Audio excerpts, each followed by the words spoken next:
કાલના પ્રસંગે ભાગવત ધર્મનિષ્ઠા પ્રધાન હોય તેની આપણે ચર્ચા કરી હતી. આજે અષાઢ સુદ નવમ છે, સોમવાર છે, 15/7/2024 વર્ષ છે.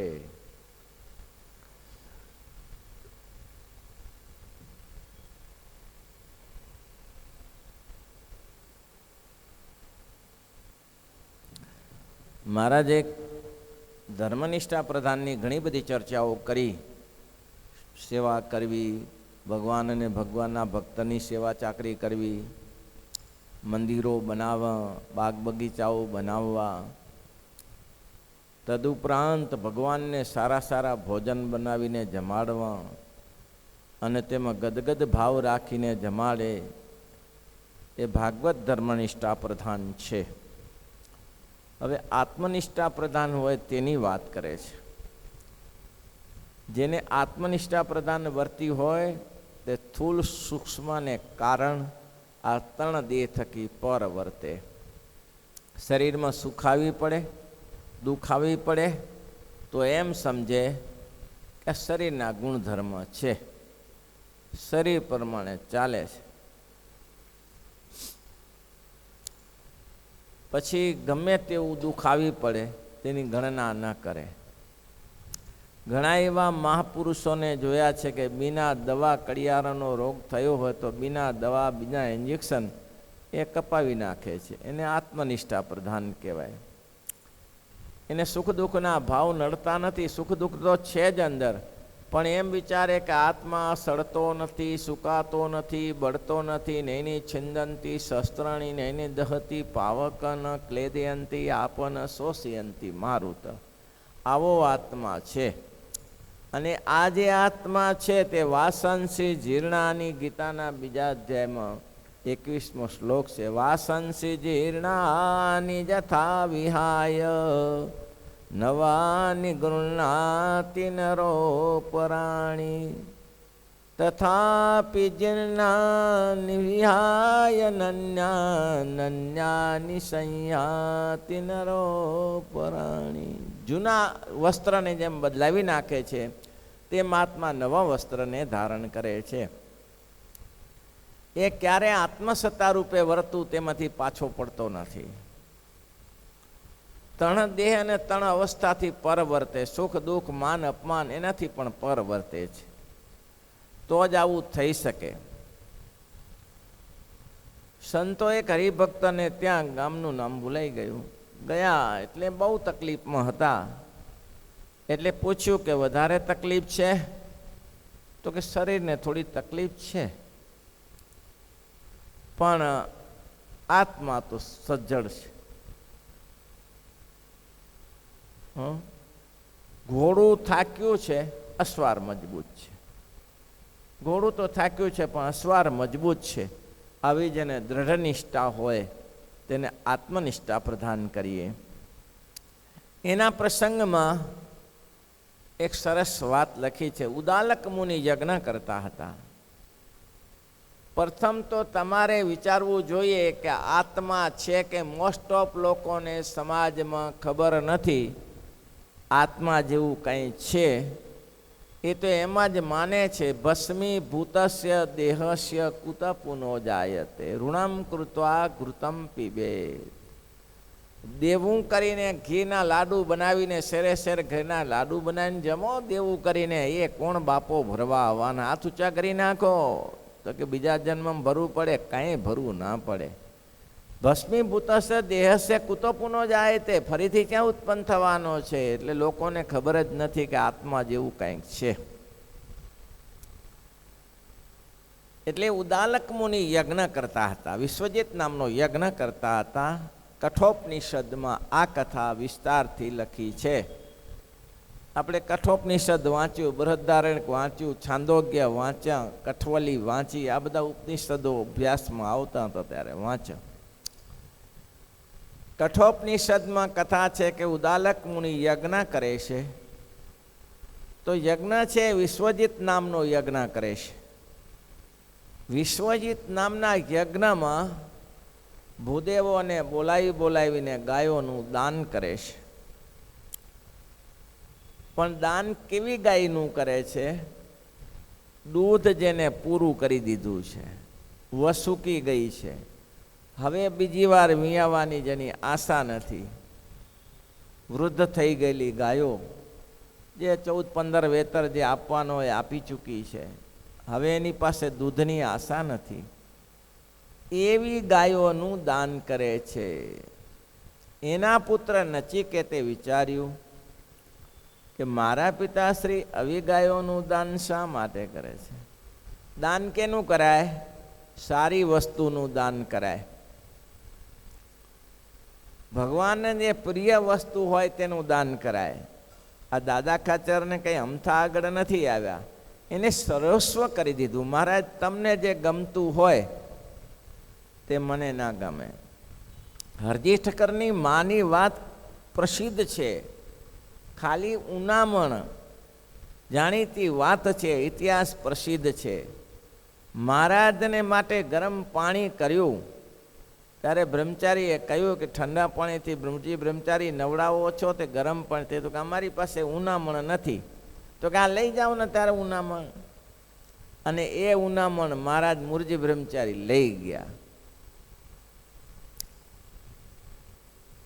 એનો દીકરો રામ ઠક્કર આવ્યો અને પૂછ્યું, તેજા ઠક્કર એને પૂછ્યું કે માં, આટલું પાણી શું થાય? મોટું ઉનામણ ક્યાં ગયું? તો કે તો મહારાજને આપ્યું. તો કે મહારાજને આપવું હતું તો નાનું આપવું હતું ને, આપણે છે નથી ને. એ આમાં ને આમાં દોષી વિફરી કે જા પીટ્યા, જિંદગી તારું મોઢું જોવું તો બીજી. હવે આખી જિંદગી મોઢું ના જોયું તેજા ઠક્કરનું. બસ પ્રિય વસ્તુને ભગવાનને દાન કરવું જોઈએ, સારામાં સારી વસ્તુ જે ક્યાંય ના કામ લાગતી હોય એનું દાન કરીને શું કરો કયો? ઘણા લોકો હોય, તમને જોતા હશો કે પછી અમુક સાધન છે એ મંદિરમાં આપી દે કે મંદિરમાં વાપરશે. એ મંદિરમાં એ સાધન કોઈ ગાડી હોય કે કંઈ હોય, ગાય ભેંસ હોય, તો એનું દાન કરીને તમારે શું કરવાનું? તમારે તો પાલન પોષણ જ કરવાનું ને, એનું શું કરવાનું? ત્યારે એ દાન યોગ્ય નથી. શ્રેષ્ઠ વસ્તુનું ધ્યાન આપવાનું. ભગવાનને રાજી કરવા હોય તો, અને ભગવાન એનાથી જ રાજી થાય છે. શ્રીજી મહારાજને રાજી કરવા હોય તો એ જ છે.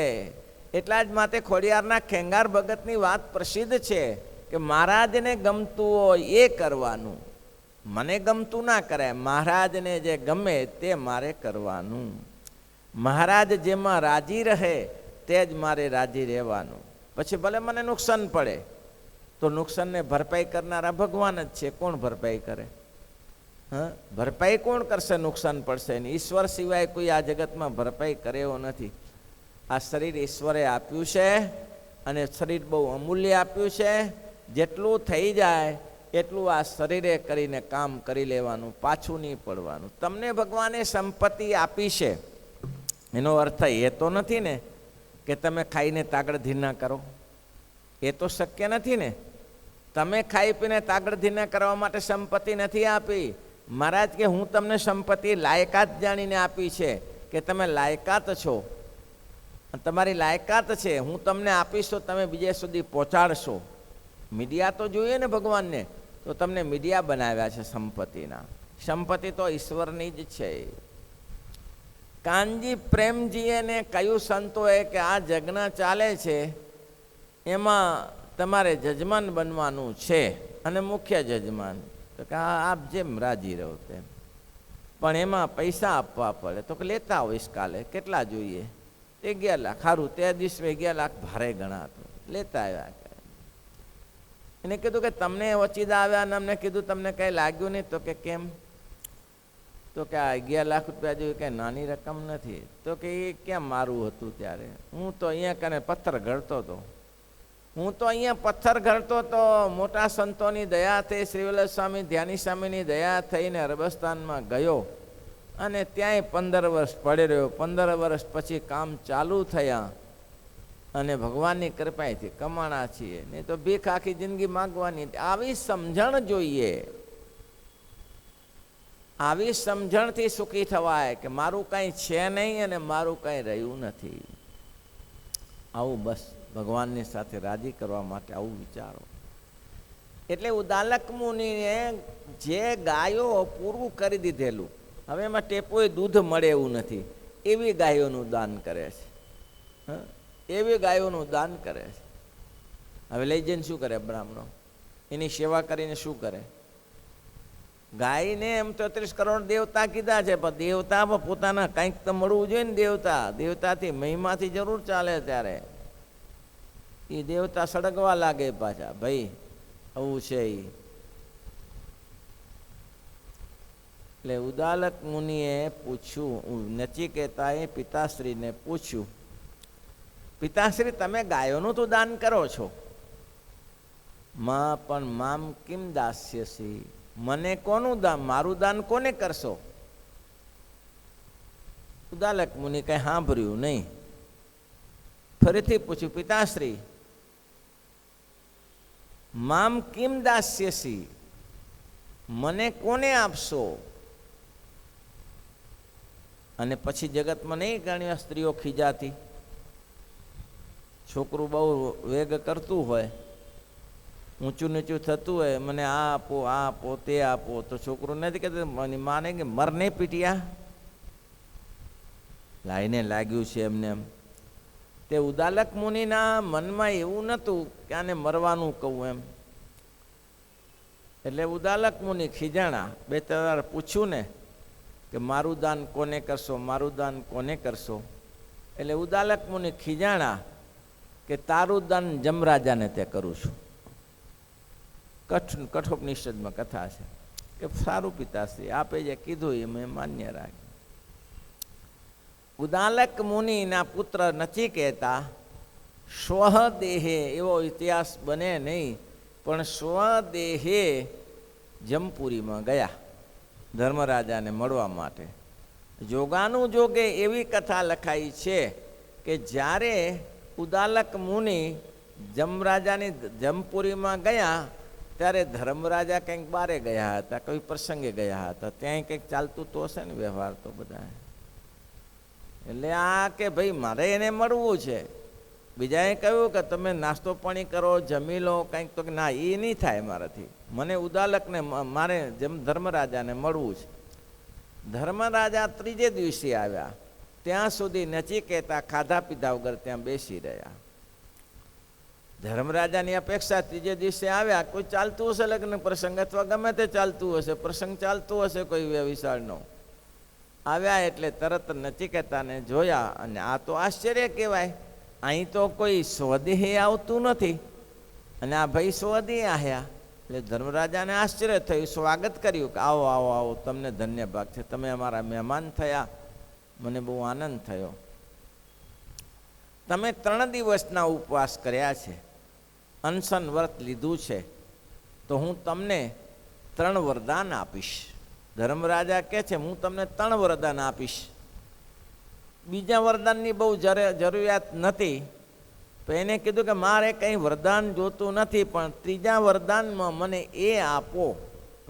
વરદાન આપવું હોય તો મને 3જું વરદાન આપો. અને હું વરદાનમાં એ માગું છું, આ શરીરનો નાશ થયા પછી કેટલાક કેમ બોલે છે આત્મા અસ્તિ, અને કેટલાક કેમ બોલે છે આત્મા નાસ્તિ. કેટલાક કેમ કહે છે કે આત્મા છે, અને કેટલાક કેમ કહે છે કે આત્મા નથી. આનો મારે પ્રશ્નનો ઉત્તર આપો. એટલે મારે બધું આવી ગયું.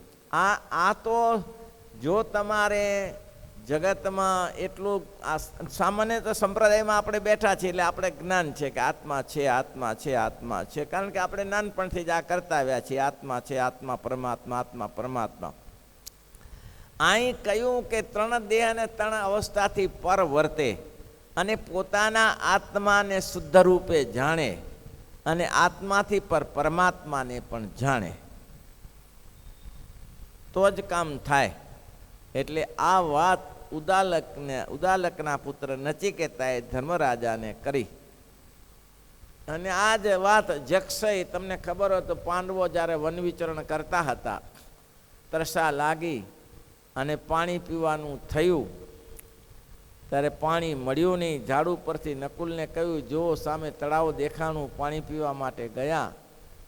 તો પાણી પીતાની સાથે જ નકુલ કહ્યો તો પેલા જક્ષે કહ્યું કે પાણીનો અધિકાર તમારે નથી, મારો અધિકાર છે. હું પ્રશ્ન પૂછું એના ઉત્તર આપો. એમ 4 જણા ગયા ને 4 જણા મૃત્યુ. યુધિષ્ઠિર ગયા ત્યારે કહ્યું, મારા પ્રશ્નનો ઉત્તર પહેલો આપો, પછી તમારે પાણી પી શકશો. તો કે સારું, પૂછો, મને જે ફાવશે તે આપીશ. અને પછી એનો ઉત્તર આપ્યો, કતિપયાની ગચ્છન્તિ જમદ્વારે. કે છે જોક્ષ કે છે, કતિપયાની ગચ્છન્તિ જમદ્વારે અન્યા કિમ ન ચિંતયંતી. મોટામાં મોટો આ પ્રશ્ન છે, કોયડો છે. આપણે આપણા સામે નજર સામે ચાલ્યા જતા જોઈએ છીએ, છતાં એનો વિચાર કરીએ છીએ કે કાલે મારો નંબર લાગી જશે, એનો વિચાર કરીએ છીએ. કેટલાને આપણા નજર સમક્ષ આપણે ઉતાવું ભોલભલા ખેરખા માંધાતા મહીપતિ કૃતજુગે લંકાર ભૂતો ગતા સેતુર જૈન મહોદધૌ વિરચતો ક્વા સૌ દશા શ્યાંતક અન્ય ચાપી યુધિષ્ઠિર જાતા ભુવન ભૂપતિ ના કે નાપી સમમ ગતા વસુમતી મુંજત્વયા જાસ્યતી. પ્રસિદ્ધ છે ને, માનધાતા જેવા માનધાતા, રાવણ જેવો રાવણ, રામ જેવા રામ, યુધિષ્ઠિર જેવા રાજાઓ મહારથીઓ ચાલ્યા ગયા. એક ક્ષત્રિય રાજ કરતા હતા. આ જગતનું એક ક્ષત્રિય રાજ કરતા હતા. એવા મોટા ચાલ્યા ગયા. મોટા મેલીને રાજ ચાલ્યા ગયા રે, મોટા મેલીને મોટા મોટા મેલીને ચાલ્યા ગયા છે. જક્ષ કહે છે કે અન્યાસ કેમ ન ચિંતયંતી. આ પ્રશ્ન છે, આ પ્રશ્ન એનો નથી, જક્ષ અને યુધિષ્ઠિરનો નથી, સમગ્ર વિશ્વમાં રહેનાર લોકોનો છે. કે ભાઈ બધાને ખબર છે કે એક પછી ઉપડી જાય છે. તો એક સરસ મજાની ગામડાની કથા છે કે સવારનો સમય અને ત્યાં જમના દૂતો એક બ્રાહ્મણને દેખાણા અને બ્રાહ્મણે પૂછ્યું કે આટલી મોટી કદાવર કાયાવાળા ક્યાં તમે જાઓ છો? તો કે તો અમારે અહીંયા કામ છે. તમારે એવું શું કામ છે? તો કે માજીનો સમય પૂરો થયો છે, ખાટલા ઉપર બેઠા છે ને એમ. તો કે હા, એ તો બિચારા સ્વસ્થ બેઠા છે, એ સ્વસ્થ બેઠા છે, મમ્મીનો ટાઈમ થાય તો લઈ જાય. ત્યાં જ માજીને ચક્કર આવ્યા ને પડ્યા નીચે ને લઈ ગયા. મારો બ્રાહ્મણ કે આ તો પાકા છે. બીજે દિવસે દેખાણા. એ તો દરરોજ ધંધો જ છે ને એનો, ટ્રાવેલિંગ ચાલતી જ હોય ને એનું તો ગમે તે જગ્યાએ. એની તો ખરીદી વેચાણ કરવું જ પડે ને ગમે તે જગ્યાએ. એના કોટા પૂરા કરવા પડે. ને તો આટલા બધા કોટા ના કરે તો પછી પહોંચી કેવી રીતે વરાય. બીજે દિવસે આવ્યા. બીજે દિવસે કીધું કે આજે પેલો જુવાનીઓ દાંતણ કરે છે ને એને, અરે 20-22 વર્ષનો છે. હા એ બરાબર છે, પણ એને કેવી રીતે લઈ જશે? એ તો સ્વસ્થ છે, એમાં થઈ જશે.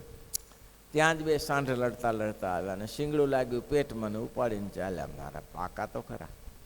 ત્રીજે દિવસે દેખાણા કીધા આજે તો કે ઓલો રાજકુંવર અસવારીમાં આવે છે ને એને લઈ જશે. પણ આટલા બધા વચ્ચેથી કેમ લેશો? એનું ઠેકાણું પડી જશે. એ રાજકુંવર બરોબર મોટા વૃક્ષ નીચે આવ્યો અને વળવાઈ પડી માથે અને આ ઉપાડીને ચાલ્યા ગયા. પછી કે ઉભા રહો 3 દિવસથી તમે અમારા ગામમાં આવ્યા છો, 3 દિવસથી અમારા ગામમાં આવો છો અને એક એકને લઈ જાઓ છો, તો એક એકનો એનો અર્થ કે બધાનો નંબર તો લાગવાનો જ છે. તો હા એ તો લાગે જ ને. તો પછી એક મારું બતાવો કે મારે ક્યારે નંબર લાગવાનો છે? નંબર તો લાગશે ને. તો કે ચિંતા ના કર, હજી 6 મહિના બાકી છે.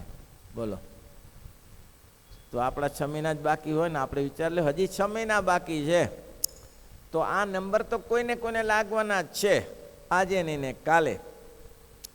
તો મહારાજ કે એ આત્મા એકલો જાય છે, કોઈ શરીર જતું નથી સાથે.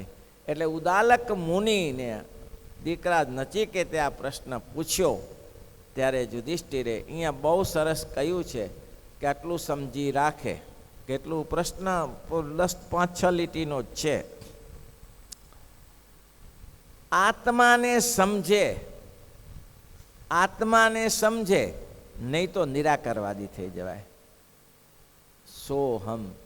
સોહમ કરતા થઈ જાય. તે હું છું.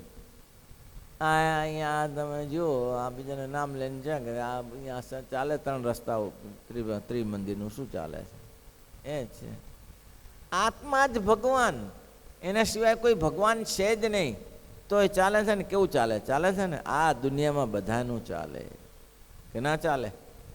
ઓલા ગધા પીર જેવું છે. અકબર સાહેબે બિરબલને પૂછ્યું કે બિરબલ, આ બધા તમારા હિન્દુઓ મારા બધા માનતાઓ બહુ રાખે છે, કોઈ પીરની રાખે ને કોઈ માતાજીની રાખે ને, આનાથી શું થાય? તો કે હવે આ બધું પરંપરા ચાલી આવી છે, પણ આવા તો ઘેટાવાળી પડશે કે આનાથી શું થાય? કોઈ માતાજીની રાખે, કોઈ પિતાજીની રાખે, આને રાખે. તો કે આવું તો ચાલે? ચાલે નહીં, સાબિત કરી બતાવો. હવે આ ક્યાં, હવે આને લેવા દેવા વગરનો પ્રશ્ન.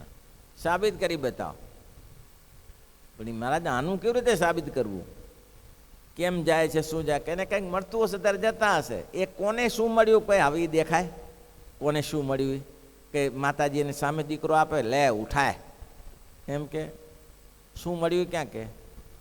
અરે બિરબલ કે હું જાણો કે આ ઉપાધિ થઈ ગયા તો કે ના થાય તો શું? ના થાય તો તને તારી શું જરૂર છે? અહીંયા તું ઉત્તર ના આપ, તને રાખ્યો છે ને, મારે પગાર છે નો ખાય છે. પણ મહારાજ આ અટપટો કે જે આ પ્રશ્નનું ઉત્તર આપો. બિરબલ હાલ્યો ગયો, ભલે સારું, ત્યારે કાઢી મૂકી ચાલ્યો ગયો. દાઢી વધારી, થોડા મૂછના વધાર્યા, ધોતી ખેસ પહેરી ને વિચાર કર્યો કંઈક કરવું તો પડશે, બતાવવું તો પડશે. એક મોટી 4 રસ્તાની વચ્ચે ચોક હતો, ત્યાં જઈને રાત્રે બેઠો. કંઈક કરવું છે. ત્યાં ગધેડો મરેલો પડેલો, ત્યાં ગધેડો મરેલો પડ્યો. ખાડો ખોદ્યો, ખાડો ખોદીને ગધેડાને દાટ્યો અને માથે બરોબર માટી નાખી, પથરા નાખ્યા, અબીર ગુલાલ નાખ્યો અને હાથમાં માળા લીધી. જય ગધે પીર, જય ગધે પીર, જય ગધે પીર. લોકો કે સારું, કાલે તો અહીંયા કંઈ નહોતું, આજે શું?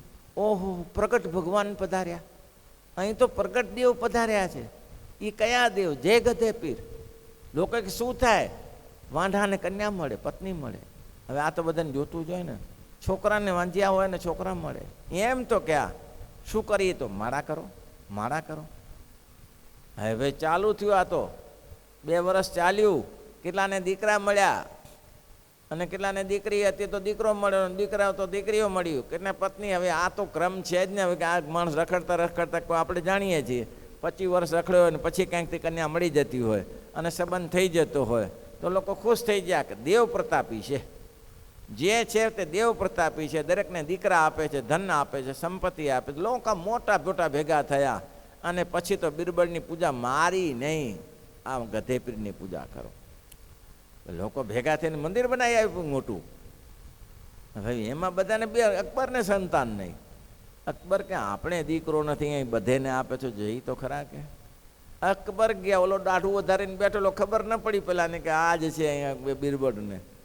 તેને કહ્યું, મહારાજા હમારે ભી સંતાન નહીં હે, કુછ કરો. તો કે યે જય ગધે પીર, માલા કરો, માલા કરો.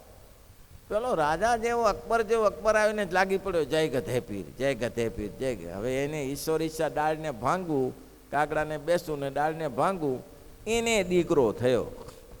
હવે એ તો રાજા, હવે ત્યાં તો મોટી મોટી મુલાતો બનાવી દીધી. પછી દાઢી બધું સફાઈ કરીને એક દિવસ ગયો, બિરબલ मैंने कहा था ही तुमने ध्यान में है, अब आ गए? तो क्या आ गए? तो क्या क्या हुआ? वो ही भेड़िया दर्शन अभी यही है. तो क्या?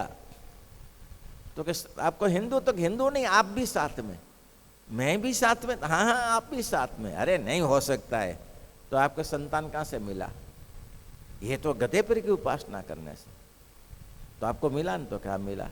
ये कौन है गधे पीर? मोटा देव है. अच्छा चलो मेरी साथ. खोदी नीचे थी, खोदी ने गधड़ा हाडका काढ़्या बारे. ये देखो ये गधे पीर है. बस आज लोकोનું મંતવ્ય છે. લોકો ચાલ્યા કરે છે, જે ચાલે છે તે ચાલવા દેવાનું.